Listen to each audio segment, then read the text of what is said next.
जय राधा माधव कुंज बिहार।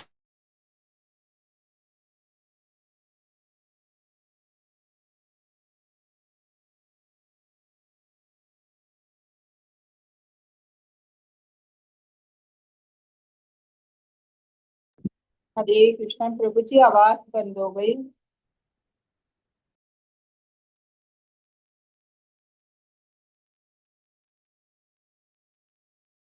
हरे कृष्ण प्रभु जी, भजन की आवाज बंद हो गई है।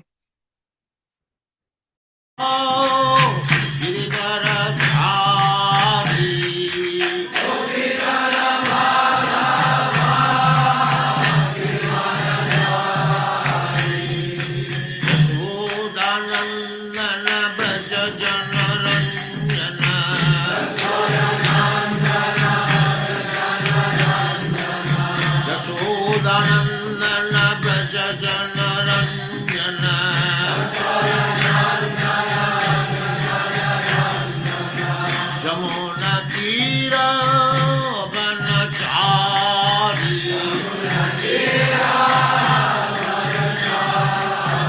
जमुना तीरा बनचारी।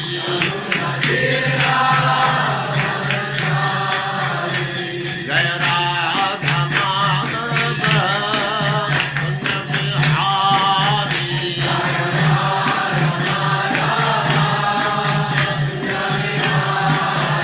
जय राधा माधव कुंज बिहारी।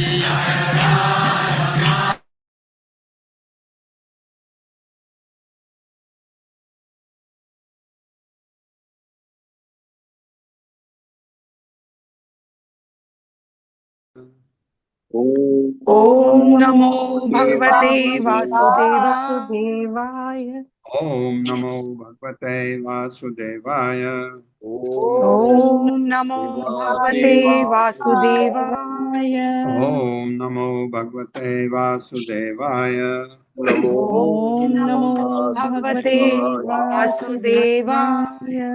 नारायणं नमस्कृत्य नारायणं नमस्कृत्य नरं चैव नरोत्तमं नरं चैव नरोत्तमं देवीं देवीं सरस्वतीं व्यासं देवीं सरस्वतीं व्यासं ततो जयमुदीरये।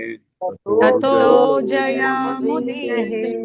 नष्टप्रायेषु भद्रेषु नष्टप्रायेषु भद्रेषु नित्यं भागवत सेवया नित्यं नित्यं भागवत सेवया भगवते उत्तमा श्लोके भगवती भगवती उत्तमा उत्तमा श्लोके भक्तिर्भवति नैष्टिकी। भक्तिर्भवति भक्तिर्भवति नैष्टिकी। नैष्टिकी। हरे कृष्ण। आप सबका स्वागत है। हरे कृष्ण प्रभु जी, सादर सादर प्रणाम। प्रणाम। शुद्ध भावे करि कृष्णेर आराधन निरंतर सदैन्य करिब निवेदन। शुद्ध भावे करि कृष्णेर आराधन निरंतर शुद्ध भाव करि कृष्णेर आराधन निरंतर सदैन्य करिब निवेदन। निरंतर निरंतर सदैन्य करे निवेदन।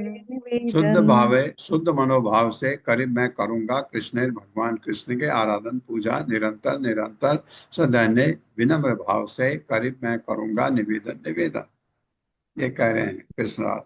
मैं शुद्ध मन से कृष्ण की पूजा करूंगा। मैं शुद्ध मन मैं से शुद्ध कृष्ण मन की से पूजा कृष्ण की करूंगा। पूजा मैं करूंगा। उनसे निरंतर विनीत भाव से निवेदन करूंगा। मैं उनसे से निरंतर विनीत निरंतर भाव विनय से भाव निवेदन से करूंगा। निवेदन करूंगा।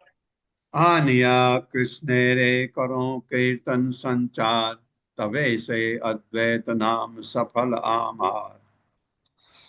आनिया कृष्ण रे करो कीर्तन संचार आनिया या कृष्णेर कृष्ण करो करो कीर्तन कीर्तन संचार संचार। तबे से अद्वैत नाम सफल आमार। तवे से अद्वैत नाम नाम सफल सफला हमार। मार। आनिया लाकर कृष्ण रे भगवान कृष्ण करो मैं करता हूँ कीर्तन कीर्तन संचार आरंभ तबे तब से वह अद्वैत अद्वैत नाम नाम सफल सफल सफल आमार मेरा। मेरा अद्वैत नाम तभी सार्थक होगा मेरा मेरा अद्वैत नाम अद्वैत तभी नाम सार्थक तभी होगा सार्थक होगा जब मैं कृष्ण को पवित्र नाम संकीर्तन आंदोलन का जब मैं कृष्ण को कृष्ण को पवित्र पवित्र नाम नाम संकीर्तन संकीर्तन का आंदोलन का प्रवर्तन करने के लिए प्रवर्तन करने के लिए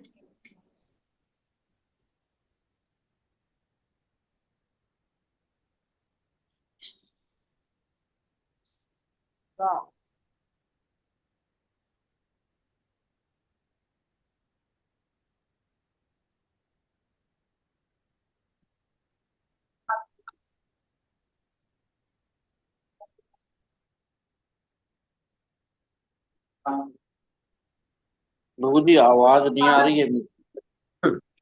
हरे कृष्णा। नेटवर्क प्रॉब्लम है प्रभु जी।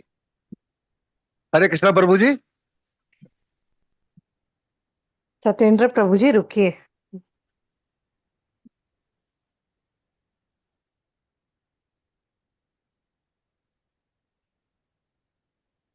नेटवर्क इशू चल रहा है प्रभु जी का। प्रभु जी पॉज कर दीजिए।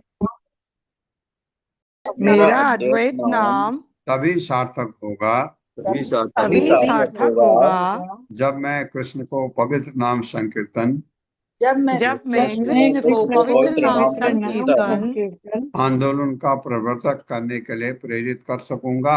आंदोलन का प्रवर्तक करने के लिए प्रेरित कर सकूंगा। हाँ, तभी अद्वैत नाम का है जिसमें द्वैत नहीं है, मतलब भगवान और अद्वैत महाप्रभु में कोई फर्क नहीं, क्योंकि भगवान है वो। करें सफल तभी होगा ये नाम जब मैं उनको प्रेरित करके कहूंगा इसको आप इसका संचालन करिए। तात्पर्य माता जी। हरे कृष्ण सत्येंद्र प्रभु जी।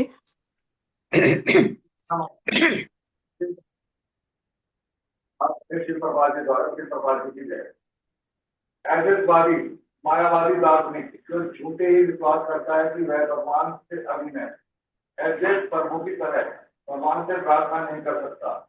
एजेंट प्रभु भगवान से अभिन्न है, ईश्वर पूर्णांग के रूप में निरंतर भगवान की सेवा करते हैं, भगवान में समा नहीं जाते। मायावादियों के लिए यह ऐसे है क्योंकि वे भौतिक इंद्रियानुभूति के संदर्भ में सोचते हैं और यह सोचते हैं कि ऐसे साथ के लिए आवश्यक है कि मनुष्य अपनी पसंद पहचान खो दे। किंतु इस श्लोक से यह स्पष्ट है कि ऐसे प्रभु अपनी पसंद पहचान बनाए रखकर भी भगवान से अभिन्न है। श्री चैतन्य महाप्रभु ने ऐसे विषय भेदाभाव भेदाभेद एक साथ भगवान से एक दूसरा का भिन्नता का प्रचार किया। चिंतनीय जय यानी कि भेद तथा ऐसे अभेद अपूर्ण इंद्रियों की अनुभूति है। भेद तथा अभेद अपूर्ण इंद्रियों की अनुभूति है जो दिव्यता तक नहीं पहुंच पाती, क्योंकि दिव्यता सीमित शक्ति की अनुभूति से परे है। किंतु ऐसे प्रभु के कार्य ऐसे अभेद का यथार्थ प्रमाण प्रस्तुत करते हैं। अतः जो कोई स्त्री ऐसे प्रभु की शरण में जाता है वह सरलता से ऐसे भेदाभेद दर्शन को समझ सकता है। हरे कृष्णा प्रभु जी। हरे कृष्णा। हरे कृष्णा। ये आएगा अभी अचिंत्य भेदा भेद के बारे में हम धीरे धीरे इसको समझते रहेंगे। कृष्ण बस करिबेन को कौन आराधने विचारिते एक श्लोक आयलतान मने। कृष्ण बस करिबेन कौन आराधने कृष्ण आराधने विचारिते एक श्लोक आयलतार मने। विचारिते एक श्लोक आयु मने। कृष्ण भगवान कृष्ण बस करिबेन बस मैं करूंगा कौन आराधने किस पूजा के विचारिते विचार करते समय एक एक श्लोक श्लोक आया तार उनके मन में। जब वे पूजा द्वारा कृष्ण को बस में करने के विषय में सोच रहे थे जब वे जब वे पूजा द्वारा उसको वश में करने का सोच रहे थे, तब उनके मन में निम्नलिखित श्लोक आया। तब उनके मन में निम्नलिखित श्लोक आया। तुलसी दल मात्रेण जलस्य चुलुकेन वा विक्रीणीते स्वम आत्मानं भक्तेभ्यो भक्तवत्स। अरे ये तो संस्कृत में है, ये संस्कृत में है। तुलसी दल मात्रेण जलस्य चुलुकेन वा तुलसी दल मात्रेण जलस्य चुलुकेन वा। मेरे को पढ़ने दो, फिर आपके साथ पढ़ो। विक्रीणीते स्वमात्मानं भक्तेभ्यो भक्तवत्सलः। मेरे साथ।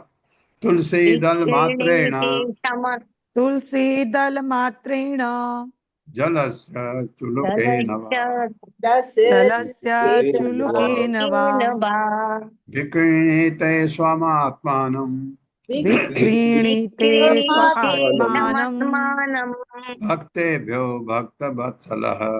भक्तेभ्यो भक्तवत्सलः। तुलसी का दल पत्ता, दल मात्रेण मात्र से, जल से जल का, चुलुकेन हथेली में, एक चुलुक कहते हैं हाथी, वा तथा विक्रीणीते बेचते हैं, स्वम अपने, आत्मान स्वयं को, भक्तेभ्य भक्तों को, भक्त वत्सला भगवान कृष्ण जो भक्तों को प्रिय है। अपने भक्तों के प्रति अत्यंत वत्सल श्री कृष्ण अपने अपने भक्तों के प्रति अत्यंत वत्सल श्री कृष्ण अपने आप को उस भक्त के हाथ भेज देते हैं, उस भक्त के हाथ भेज देते हैं जो उन्हें केवल तुलसी दल जो उन्हें केवल तुलसी दल तथा एक अंजलि भर जल अर्पित करता है। तथा एक अंजलि भर जल अर्पित करता है। हाँ, भगवान को तुलसी इतनी पसंद है, आप देखिए।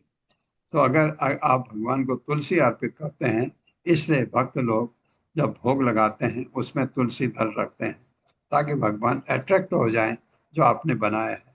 क्योंकि हम भगवान के लिए क्या बना सकते हैं, वो तो कैसा अच्छा व्यंजन बनना चाहिए।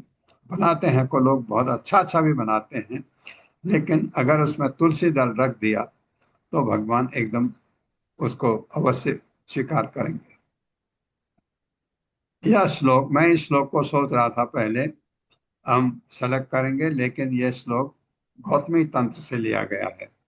तात्पर्य श्रील प्रभुपाद की जय। यह श्लोक गौतमी तंत्र से लिया गया है, तो और दूसरा संस्कृत में है, तो इस श्लोक को हम नहीं ले सकते। अपने जो नए अध्याय शुरू होने पर जो श्लोक लेना है उसमें इसको आप लोग नहीं पिकअप करें। आप लोगों को जो श्लोक अच्छा लगे उसको आप हर्षा माता जी को लिख दीजिए कि ये श्लोक ऐड कर सकते हैं करके। एक श्लोक अर्थ आचार्य करें विचारण, कृष्ण के तुलसी जल दे जन। एक श्लोक अर्थ आचार्य करें विचारण,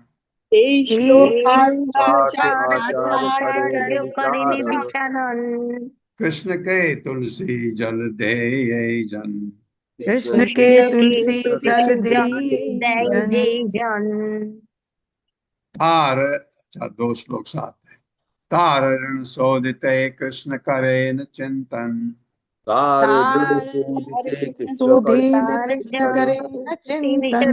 कृष्ण करें चिंतन। जल तुलसी सम किछु घरे नाही धन। जल तुलसी सम किछु घरे नाही धन। यह श्लोक का अर्थ आचार्य अद्वैत आचार्य करेन करते हैं विचार सोचकर कृष्ण के, भगवान कृष्ण को तुलसी और जल देते हैं। यही जन वह व्यक्ति जो तार उनको ऋण शोधिते अदा करना, कृष्ण भगवान कृष्ण करेन करते हैं चिंतन जल तुलसी तुलसी रसम जल एवं तुलसी समा किसु कोई घरे घर में नाही नहीं है धन संपत्ति।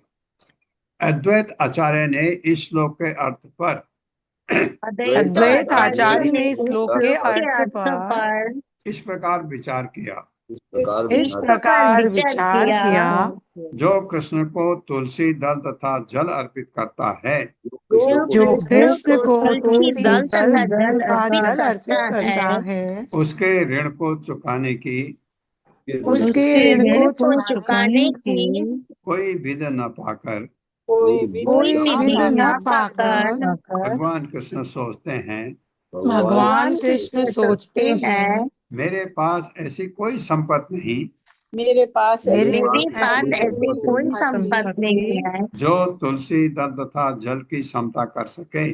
जो जो तुलसी तुलसी दल दल तथा जल तथा की जल की समता क्षमता कर कर सके। सके। हाँ, भगवान ऋणी हो जाते हैं तो ये सोच रहे हैं वो, जब ये कर नहीं समझ तबे आत्मा बेच करे ऋणेण शोधन एत भावी आचार्य करे न आराधन। तबे आत्मा बेच करे ऋणेन शोधन तबे तबे आत्मा बिच करे को शोधन एत भावी आचार्य करे न आराधन। भाव जो करे नाराधन। तब आत्मा स्वयं बेचकर करते हैं ऋण की शोधन भुगतान। इस प्रकार भावी सोचकर आचार्य अद्वैत आचार्य करें करते हैं आराधन पूजा। इस प्रकार भगवान अपने आप को भगवान अपने आप को भक्त के हाथ अर्पित करके भक्त के हाथ अर्पित करके अपना ऋण चुकाते हैं। अपना ऋण अपना ऋण चुकाते चुकाते हैं। हैं। हाँ, मतलब उनके बस में हो जाते हैं, यही जैसे गोपियों के साथ था। इस तरह विचार करके इस तरह इस तरह विचार करके करके आचार्य ने भगवान की आराधना प्रारंभ कर दी। आचार्यों ने भगवान की आराधना प्रारंभ कर दी। हाँ, ये मायापुर जाएंगे आप लोग जब कभी जब जाएंगे, अकेले मत जाइए, आप लोग कभी कभी अकेले जाके आ जाते हैं, तो इन स्थानों पर आप नहीं जा सकते, ये लोग बस करके ले जाते हैं आप। वो जगह जहाँ ये अद्वैत आचार्य ने ये प्रार्थना की थी, वहाँ तुलसी दल और जल ये शालिग्राम शिला में अर्पित किया था, चढ़ाते गए वो कितने दिनों तक, तब भगवान का प्राकट्य हुआ। तो वो जगह आप देखना चाहिए आपको। तात्पर्य माता। हरे कृष्णा। अंतिम शर्मा माता जी। हरे कृष्णा माता जी, सभी को दंडवत प्रणाम। भक्ति द्वारा भगवान कृष्ण को एक तुलसी दल तथा थोड़े से जल से सरलता पूर्वक प्रसन्न किया जा सकता है। जैसा कि भगवत गीता 9.26 में भगवान कहते हैं कि यदि कोई भक्ति पूर्वक उन्हें एक पत्र, एक फल, एक फूल, एक जल, फल या कुछ जल अर्पित करता है, पत्रम पुष्पम फलम तोयम, तो वे अत्यंत प्रसन्न हो जाते हैं। वे अपने भक्तों की सेवा विश्व में कहीं भी स्वीकार करते हैं। संसार के किसी भी भाग में गरीब से गरीब भक्त भी एक छोटा सा फूल, फल या पत्र तथा थोड़ा सा जल प्राप्त कर सकता है, और यदि इन्हें अथवा विशेष रूप से तुलसी दल तथा गंगा जल कृष्ण को भक्ति पूर्वक अर्पित किया जाता है तो वे अत्यंत प्रसन्न होते हैं। कहा जाता है कि कृष्ण ऐसी भक्ति से इतने प्रसन्न हो जाते हैं कि इसके बदले में वे अपने भक्त को आत्मसमर्पण कर देते हैं।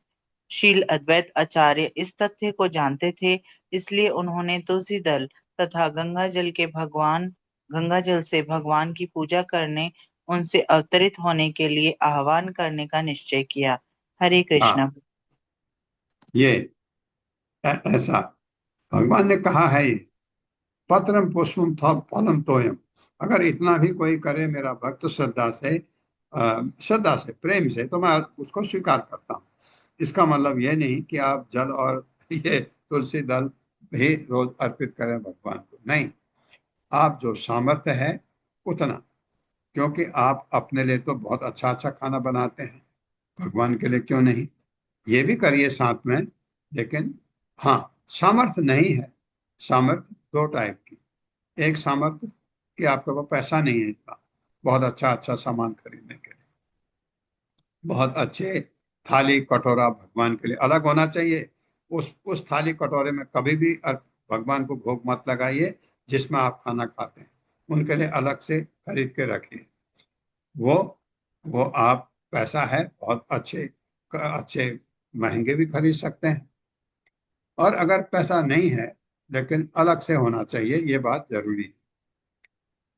और उसमें आप जितना अच्छा आपसे सामर्थ्य है, जैसे मैंने कहा एक सामर्थ्य पैसे की है, नहीं है गरीबी है, तो पत्रम पुष्पम फलम तो इतना काफी है। लेकिन अगर सामर्थ्य है तो, और आपका शरीर आपका साथ देता है, बुढ़ापे में आप इतने चीजें नहीं कर सकते, तो जितना कर सकते उतना उतना करिए। पैसे की कमी नहीं है लेकिन शरीर में शक्ति नहीं है इतना चीज बना पाने की, तो जितना कर सकते हैं उतना करिए। लेकिन शरीर भी ठीक है और आपका पैसे की भी कमी नहीं है, तो जितना अच्छा से अच्छा पकवान भगवान को अर्पित कर सकते हैं उतना जरूरी है। गंगा जल तुलसी मंजरी अनुक्षण, कृष्ण पाद पद्म भावी करे समर्पण। गंगा जल तुलसी मंजरी अनुक्षण, गंगा गंगा जल जल तुलसी तुलसी मंजरी अनुक्षण कृष्ण पाद पद्म भावी करे समर्पण। कृष्ण पाद पद्म भावी समर्पण। समर्पण। गंगा जल तुलसी मंजरी, तुलसी मंजरी, तुलसी का फूल जो होता है जो सूख जाता है मंजरी, अनुक्षण मतलब वो सूखा नहीं भी हो तब भी अर्पित कर सकते हैं। लगातार कृष्ण भगवान के पाद पद्म चरण कमल भावी का चिंतन करते हुए करते हैं समर्पण। श्री कृष्ण के चरण कमलों का चिंतन करते हुए, श्री कृष्ण के चरण कमलों का चिंतन करते हुए उन्होंने गंगा जल में तुलसी मंजरियां मिलाकर निरंतर अर्पित की। उन्होंने गंगा जल में तुलसी मंजरियां मिलाकर निरंतर की। अर्पित की। कृष्णेर आवाहन करे करिया हुंकार, यमते कृष्णेरे कराइल अवतार। कृष्णेर आवाहन करे करिया हुंकार, कृष्णेर आवाहन करे करिया करिया हुंकार। ये मते कृष्णेरे कराइल अवतार। हे मते कृष्णेर कराइल अवतार। करायल अवतार। कृष्णेर भगवान कृष्ण का आह्वान करते हैं करिया करके हुंकार ऊंचे आवाज से। हे मते इस प्रकार कृष्णेरे भगवान कृष्ण कराइल करवाया अवतार। उन्होंने जोर जोर से श्री कृष्ण से विनती की, श्री कृष्ण से विनती की, और इस तरह कृष्ण का अवतरित होना संभव हुआ। और इस तरह कृष्ण का अवतरित होना संभव हुआ। चैतन्य अवतारे यही मुख्य हेतु, भक्तेर इच्छाय अवतरे धर्म सेतु। चैतन्य अवतारे यही मुख्य हेतु, चैतन्येर अवतारे यही मुख्य हेतु, भक्तेर इच्छाय अवतरे धर्म सेतु। भक्तेर इच्छाय अवतरे धर्म हेतु। चैतन्य महाप्रभु के अवतार में यह मुख्य प्रमुख हेतु कारण भक्त की इच्छा से वे अवतरित होते हैं धर्म सेतु, धर्म के संरक्षक। अतः श्री चैतन्य के अवतार का मुख्य कारण अतएव श्री कृष्ण चैतन्य के अवतार का मुख्य कारण अद्वैत आचार्य की यह विनती है। अद्वैत आचार्य की यह विनती है। हाँ, जो बाह्य कारण आपको आया है वो ये है कि इन्होंने भी विनती की। धर्म के संरक्षक भगवान अपने भक्त की इच्छा से प्रकट होते हैं। भगवान अपने भक्त की इच्छा से प्रकट होते हैं। हाँ, भक्त इतना पावरफुल होता है। आप देखिए, बुला दिया भगवान को। तुम भक्ति योग परिभावित हृत सरोज आसे सुत ईक्षित बट रहेगा। आसे सुत ईक्षित पथो ननुनाथ पुंसा यद यद्धियात उर्गाय विभावयन्ति तत्तद बपुः प्रणयसे सद अनुग्रहाय। मेरे साथ, त्वं भक्ति योग परिभावित हृत सरोज भक्ति योग परिभावित हृत सरोज आसे क्षुत ईक्षित पथो ननुनाथ पुंसाम। आसे ईक्षित पथो ननुनाथ पुंसाम। यद यद धियात उर्गाय विभावयन्ति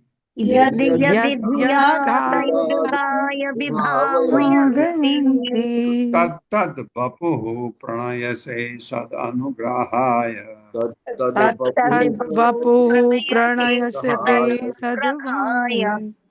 तुम आप भक्ति योग से परिभावित परिपूर्ण हृदय के सरोजे कमल पर आज से निवास करते हैं।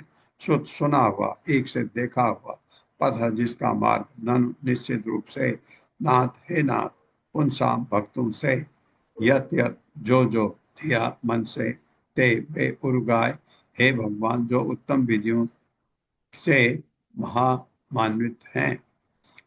विभावयंती का ध्यान करते हैं। तत्त वह रूप प्रणय से आप प्रकट करते हैं। सत अपने भक्तों को अनुग्रह करने के लिए।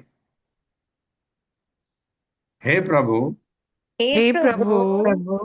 आप अपने शुद्ध भक्तों की दृष्टि तथा स्तुति में सदैव वास करते हैं।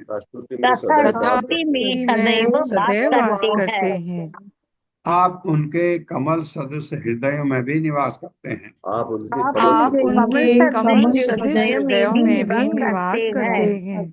हाँ, क्यों करते हैं निवास? हमारे हृदय में तो नहीं करते, मतलब है भगवान, लेकिन वो नहीं जागते, आपको कभी दिख नहीं सकते, क्योंकि जो भक्ति द्वारा निर्मल हो चुके होते हैं, जो भक्ति द्वारा निर्मल हो चुके होते हैं। हाँ, भक्ति द्वारा कलमश गया, खत्म हुआ, हृदय शुद्ध हो गया, निर्मल हो गया, तो वहां भगवान वहां निवास करते हैं।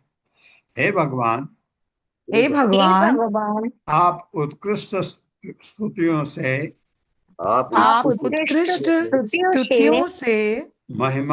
महिमान्वित होते हैं। महिमान्वित होते हैं। हाँ, महिमा मंडित होते हैं, मतलब ये आपके भक्त आपके जिन सनातन रूपों में आपका स्वागत करते हैं, उन रूपों में प्रकट होकर आप उन पर विशेष अनुग्रह करते हैं।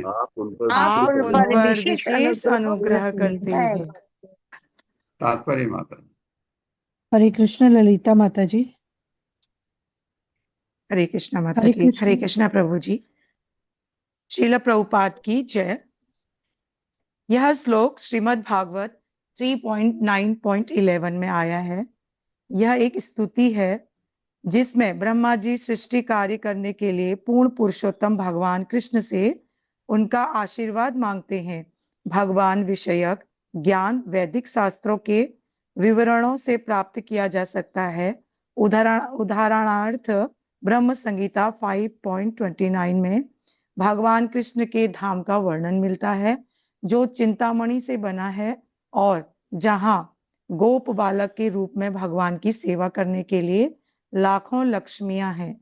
मायावादी लोग सोचते हैं कि भगवान ने कृष्ण के स्वरूप की कल्पना की है, भक्तों ने कृष्ण के स्वरूप की कल्पना की है, किंतु प्रामाणिक शास्त्रों ने वास्तव में ही कृष्ण और उनके विविध दिव्य रूपों का वर्णन किया है। सुतेक्षित पथः में शुत शब्द से वेदों का अभिप्राय है तथा एकशित यह इंगित करता है कि पूर्ण पुरुषोत्तम भगवान को समझने की विधि है वैदिक शास्त्रों का समुचित अध्ययन। भगवान या उनके रूप के विषय में कोई कल्पना नहीं कर सकता।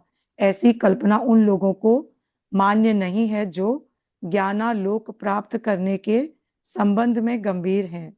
यहाँ तक ब्रह्मा कहते हैं कि वैदिक ग्रंथों के समुचित अध्ययन से कृष्ण को जाना जा सकता है।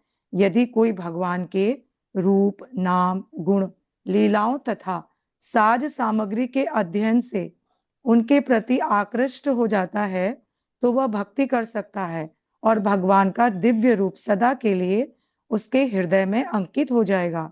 जब तक भक्त वास्तव में भगवान के लिए दिव्य प्रेम उत्पन्न नहीं कर लेता तब तक वह अपने हृदय में भगवान का निरंतर चिंतन नहीं कर सकता। भगवान की ऐसी स्थायी स्मृति योग विधि की भव्य सिद्धि है। जैसा कि भगवत गीता के 6 अध्याय 6.47 में पुष्टि की गई है कि जो कोई ऐसे भाव से मैं निमग्न रहता है वह सर्वश्रेष्ठ योगी है। ऐसी दिव्य निमग्नता समाधि कहलाती है।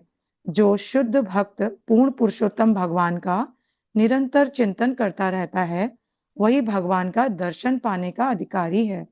उरुगाय दिव्य स्तुतियां द्वारा जिनकी महिमा गाई जाती है, ऐसे भगवान के विषय में तब तक व्यक्ति कुछ नहीं कह सकता जब तक वह आध्यात्मिक दृष्टि से उन्नत न हो। जैसा कि ब्रह्म संहिता में पुष्टि हुई है, भगवान ने अनंत रूप में अद्वैतम अच्युतम अनादिम अनंत स्वरूपम, भगवान असंख्य स्वांश रूप में अपना विस्तार करते हैं। जब कोई भक्त इन असंख्य रूपों के विषय में सुनकर किसी एक रूप के प्रति अनुरक्त हो जाता है और निरंतर उसी का चिंतन करता है तो भगवान उसके समक्ष उसी रूप में प्रकट होते हैं। भगवान कृष्ण उन भक्तों को विशेष रूप से सुख कर लगने वाले हैं जिनके हृदय में वे सदैव उपस्थित रहते हैं, क्योंकि उन भक्तों में उच्च दिव्य प्रेम रहता है। हरे कृष्णा प्रभु जी। धन्यवाद माता जी। किसी एक रूप को आपको अच्छा लगा, आपने हृदय में बसा लिया तो भगवान उसी रूप में आपको प्रकट होते हैं। अगर आप शुद्ध भक्त हैं, ये कंडीशन है कि ये यथा माम प्रपद्यन्ते ताम तथा भजामि। जो मुझे जिस रूप में चाहता मैं उसे उसी रूप में उसके सामने प्रकट होता हूँ। भगवान ने कहा है भगवत गीता के ये 4 अध्याय में। और यहाँ पर जो आगे कहा गया कि निमग्न होता है, शुद्ध भक्त अगर आप हैं तो ये चीजें सब एक एक शब्द आपके लिए सही है। लेकिन हम तो अभी शुद्ध, मैं तो अभी कलमश ही नहीं गया हृदय से। ये गंदगी जब तक जाती नहीं है तब तक हम आगे बढ़ने में असमर्थ हैं। लेकिन कलमश हटाने में भी तो टाइम लगता है।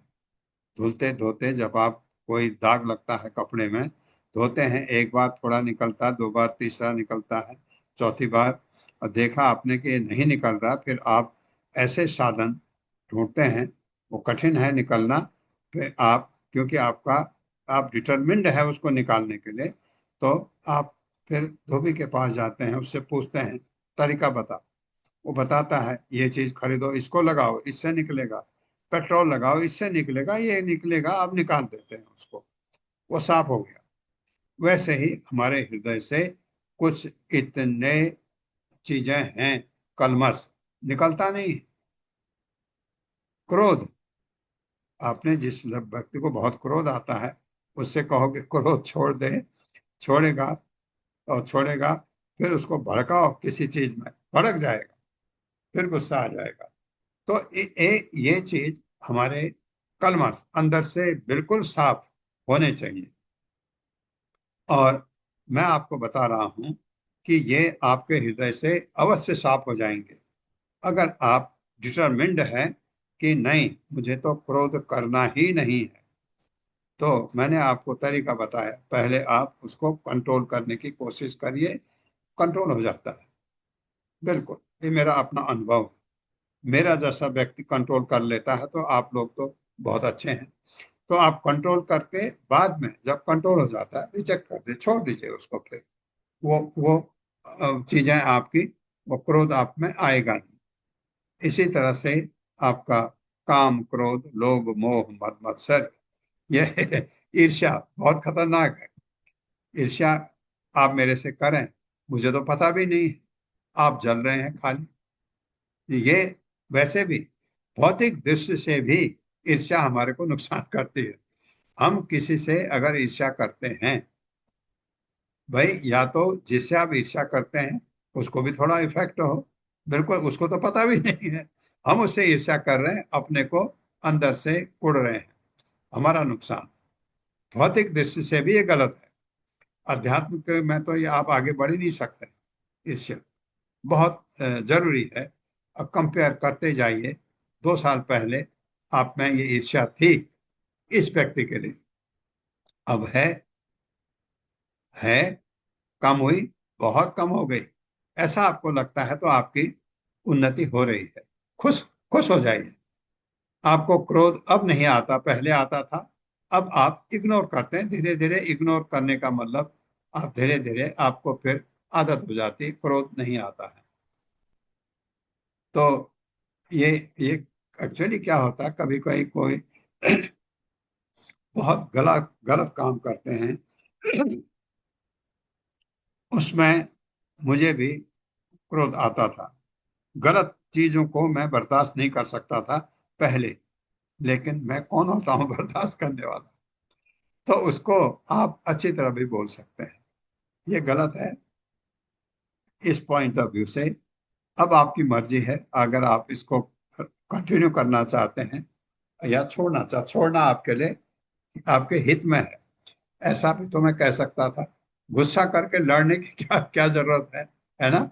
यही चीज आपके घरों में भी होती है। सास बहू में कितना कंफ्यूजन होता है।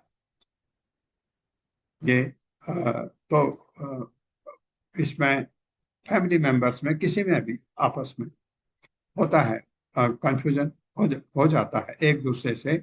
अब वो ईर्ष्या को हटाइए उसको, क्योंकि वो आपका नुकसान करने वाली। ए श्लोकेर अर्थ कही संक्षेपेर सार, भक्तेर इच्छाए कृष्णेर सर्व अवतार।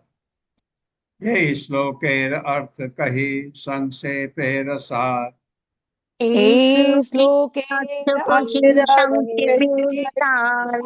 भक्तेर इच्छाए कृष्णेर सर्व अवतार। भक्तेर इच्छाय कृष्णेर सर्व अवतार।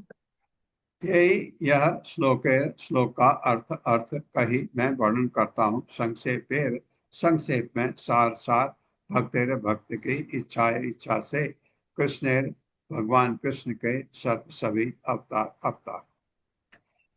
इस श्लोक का भावार्थ यह है कि इस श्लोक का भावार्थ भावार्थ ये है कि भगवान अपने शुद्ध भक्तों की इच्छा से भगवान अपने शुद्ध शुद्ध भक्तों की भक्तों इच्छा की इच्छा से से अपने असंख्य शाश्वत रूपों में प्रकट होते हैं।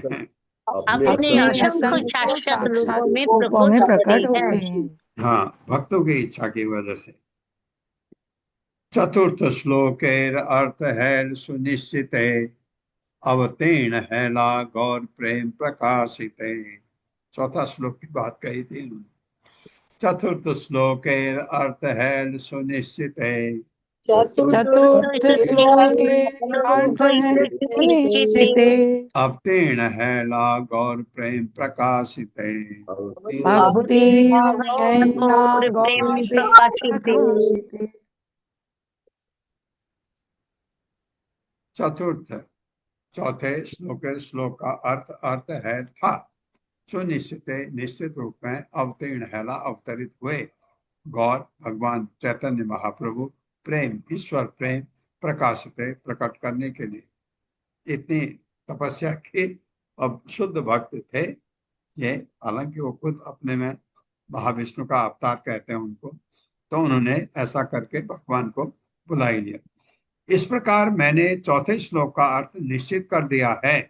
इस प्रकार मैंने चौथे श्लोक का अर्थ निश्चित कर दिया है। गौरांग महाप्रभु गौरांग महाप्रभु, हाँ, चैतन्य महाप्रभु को गौरांग प्रभु भी कहते हैं, उनको निमाई भी कहते हैं, उनको और भी बहुत नाम है। गौरांग महाप्रभु ईश्वर के अनन्य प्रेम का प्रचार करने के लिए ईश्वर के अनंत प्रेम का प्रचार करने के लिए अवतार के रूप में प्रकट हुए। अवतार के रूप में प्रकट हुए। हाँ, और ये डिटरमिनेट हो गया, भक्त जो है कहा नहीं आपको आना ही पड़ेगा। तो भक्त के ये जो कहा कि ऐसा कुछ करो जिससे भगवान ऋणी हो जाए, तुलसी दल पानी और तुलसी दल उनको चढ़ाता हूँ ते करके, तो भगवान आ गए। से रूप रघुनाथ पदे यार आस, चैतन्य चरतामृत कहे कृष्णदास। श्री रूप रघुनाथ पदे यार आस, रूप रघुनाथ चैतन्य चरतामृत कहे कृष्णदास। चैतन्य चरितामृत कहे कृष्णदास। शील रूप गोस्वामी इनके गुरु मानते हैं उनको, रघुनाथ श्री रघुनाथ दास गोस्वामी, इन दोनों को। पदे के चरण कमलों पर यार जिनकी आशा चैतन्य चरतामृत ग्रंथ कहे कहता है कृष्णदास, श्री कृष्णदास कविराज गोस्वामी। श्री रूप तथा श्री रघुनाथ के चरण कमलों में प्रार्थना करते हुए श्री रूप तथा श्री रघुनाथ के चरण कमलों में प्रार्थना करते हुए सदैव उनकी कृपा की आकांक्षा से सदैव उनकी कृपा की आकांक्षा से मैं कृष्णदास उनके चरण चिन्हों का कृष्णदास उनके चरण चिन्हों का अनुसरण करते हुए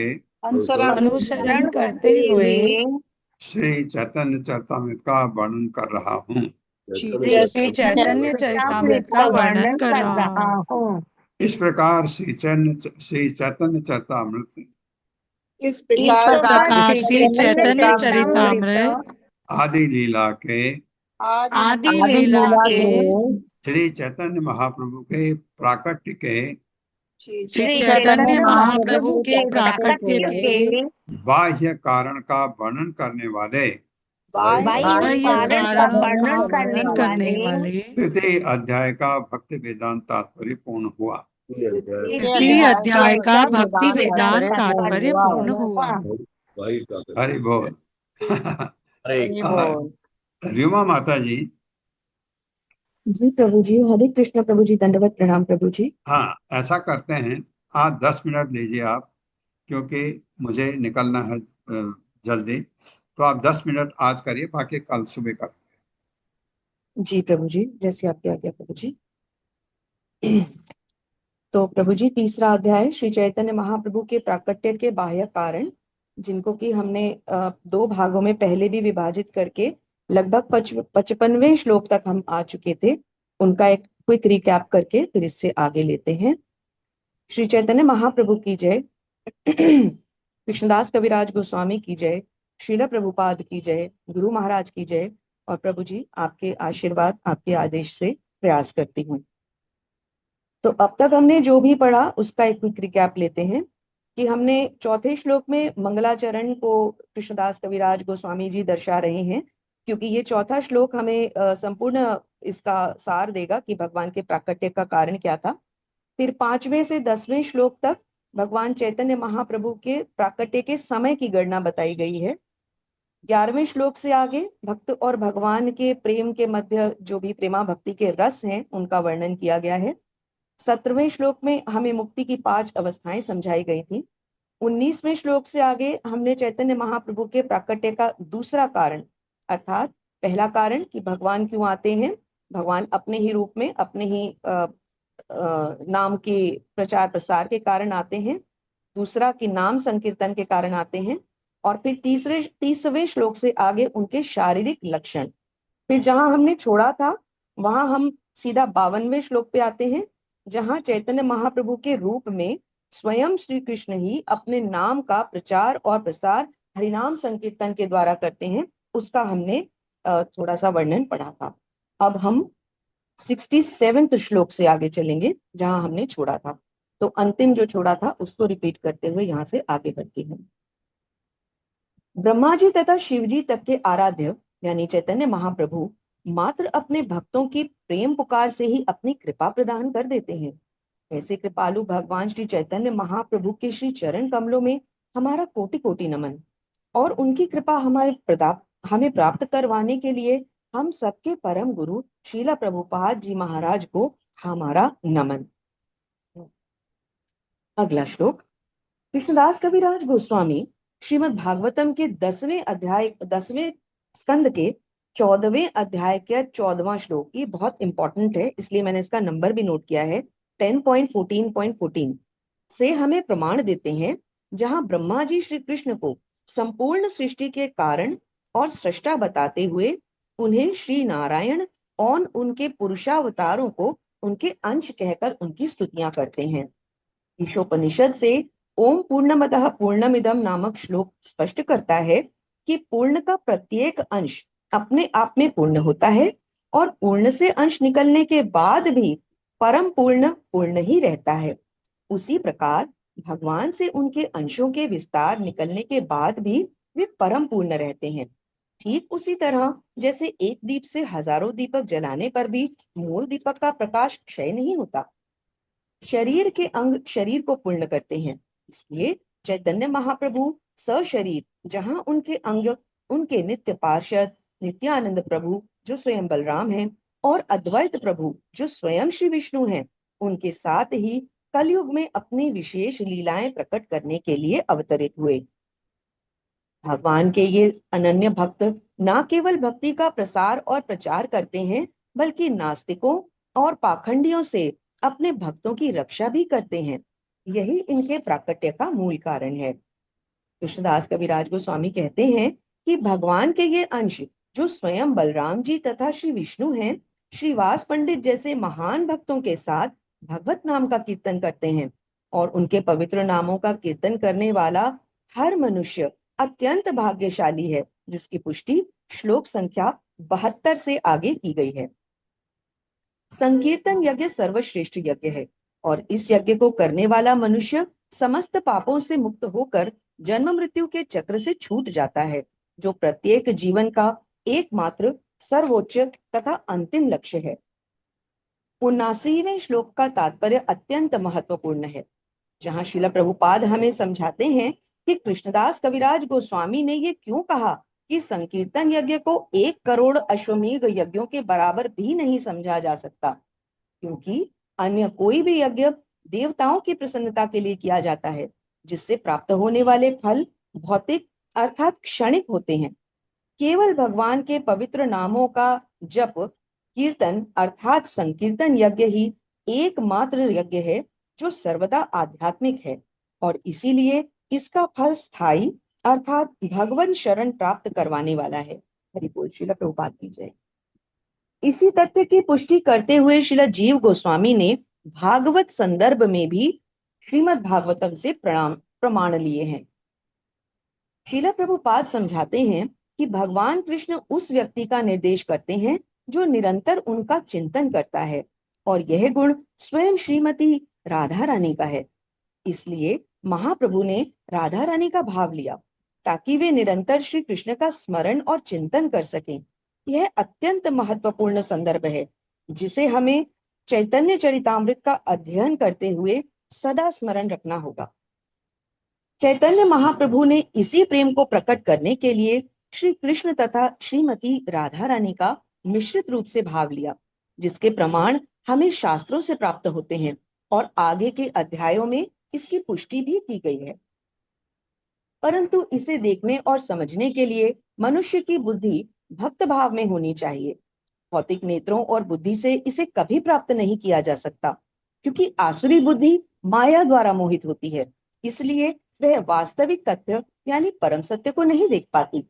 इसीलिए ऐसे अधम और अधर्मियों को उल्लूकों के समान कहा गया है, जो सूर्य के प्रकाश में आंखें तक नहीं खोल पाते। परंतु इसके विपरीत भक्त भगवान को हर स्थिति परिस्थिति आदि में पहचान लेते हैं, और भगवान चाहकर भी स्वयं को भक्त से छुपा नहीं सकते, क्योंकि भक्त भगवान को आध्यात्मिक मन और बुद्धि से देखता है, भौतिक नेत्रों से नहीं। और यही कारण है कि भक्ति में उन्नति करने वाले भक्त गुणों और भौतिक कर्मों से इस जगत में रहते हुए भी प्रभावित नहीं होते, क्योंकि वे अपनी इंद्रियों को भगवान की सेवा में लगाए रहते हैं, जिसके कारण उनकी इंद्रियां आध्यात्मिक तथ्यों को ठीक ठीक नहीं देख पाती।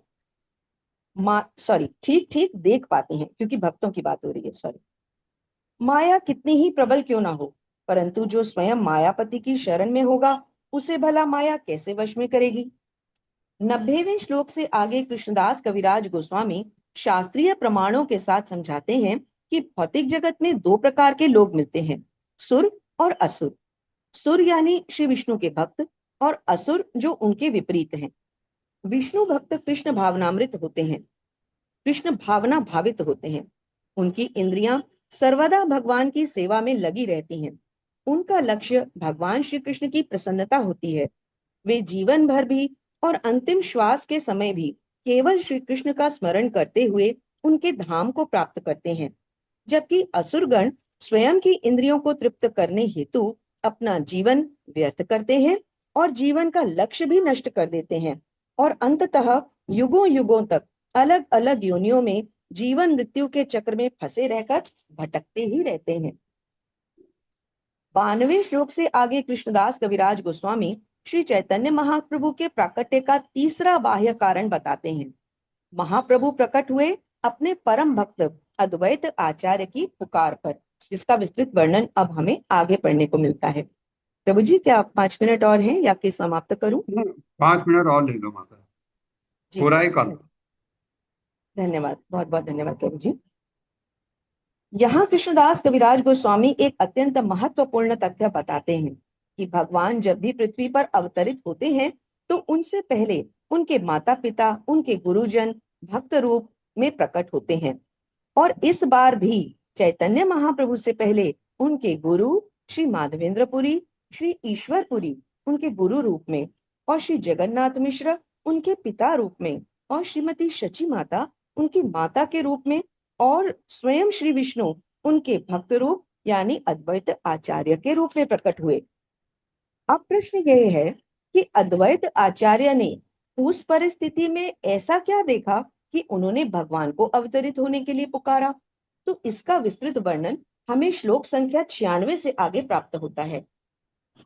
उस काल में भक्ति का ह्रास हो गया था, अधर्म बढ़ता जा रहा था, समाज कृष्ण भावनामृत विहीन होता जा रहा था, क्योंकि इंद्र तृप्ति अपनी चरम सीमा तक पहुंच चुकी थी। इस समस्या के कारण भय रोग से ग्रसित हुए लोगों को देखकर करुणावश अद्वैत आचार्य ने श्री भगवान को पुकारा। भय रोग से पीड़ित बंदियों की 3 श्रेणियां बताई गई हैं। पहली, जो भौतिक संपत्ति के भोग को अपना समझकर स्वयं को धनी मानते हैं और ये भूल जाते हैं कि वे मायापति के वश में हैं, उल्टा वे माया के वशीभूत हो जाते हैं।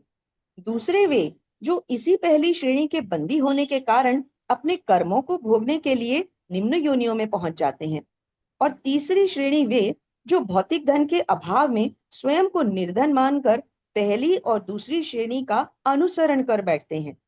परंतु गुरु बहुत करुणामय हैं, वे सदा सबका कल्याण चाहते हैं, और इसीलिए अद्वैत आचार्य ने ये विचार किया कि इस पाप को विनष्ट करने का एक ही उपाय है, और वह है कि श्री भगवान स्वयं अवतरित होकर अपनी भक्ति का दान प्रचार के माध्यम से करें, जिसका सूत्रपात्र यही है कि वे हरिनाम का प्रचार करते हैं, अर्थात भगवान के पवित्र नाम लेना।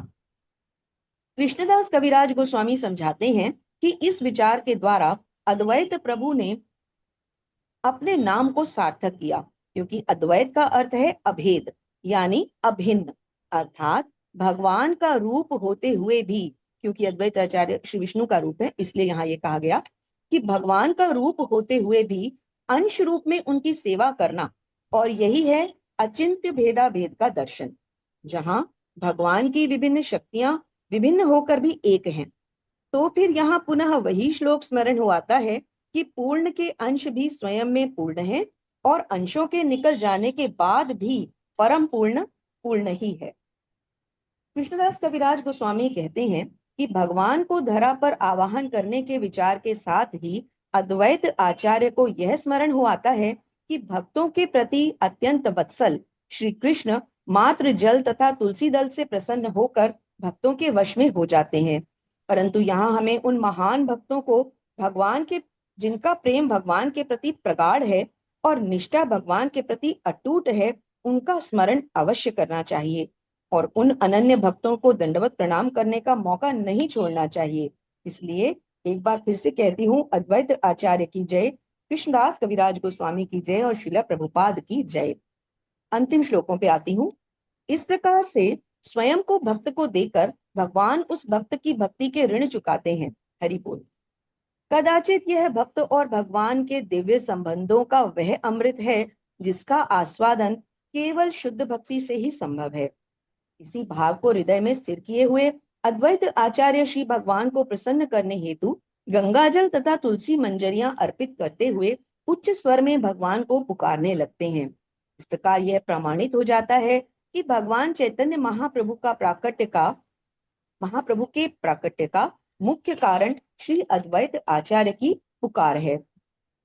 ऐसी ही एक स्तुति हमें श्रीमद् भागवतम के 3 स्कंद के 9वें अध्याय के 11वें श्लोक में भी प्राप्त हुई, जहां ब्रह्मा जी भगवान का भक्त के प्रति स्नेहल होकर कृपा प्रदान करने की महिमा गान करते हैं। श्लोक संख्या 111 के तात्पर्य में श्रील प्रभुपाद समझा रहे हैं कि भगवान श्री कृष्ण को समझने के लिए भक्त का उनके किसी भी रूप के प्रति आकृष्ट होना आवश्यक है, परंतु महत्वपूर्ण यह है कि यह दिव्य स्मृति भक्त के मन में निरंतर बनी रहनी चाहिए।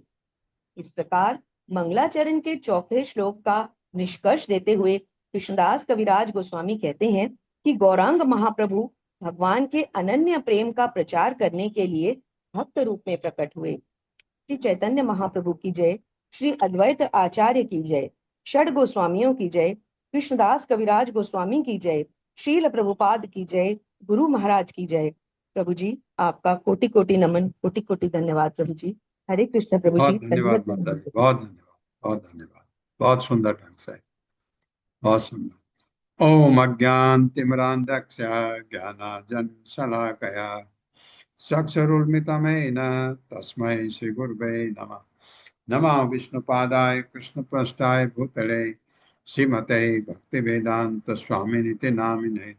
नमस्ते सरस्वती देवे गौरवाणी प्रचारिणे निर्विशेष शून्यवादी पाश्चात्य सतारिणे। जय श्री कृष्ण चैतन्य प्रभु नित्यानंद श्री अद्वैत गदाधर शिवासादि गौर भक्तवृंद। हरे कृष्णा कृष्ण कृष्णा हरे हरे, हरे राम राम राम हरे हरे। आप सबका बहुत बहुत धन्यवाद है। हरे कृष्णा। हरे कृष्णा प्रभु जी, सादर हरे कृष्ण प्रभु जी, प्रणाम। बहुत बहुत हरे धन्यवाद कृष्णा प्रभु जी। प्रभु जी, सादर प्रणाम। हरे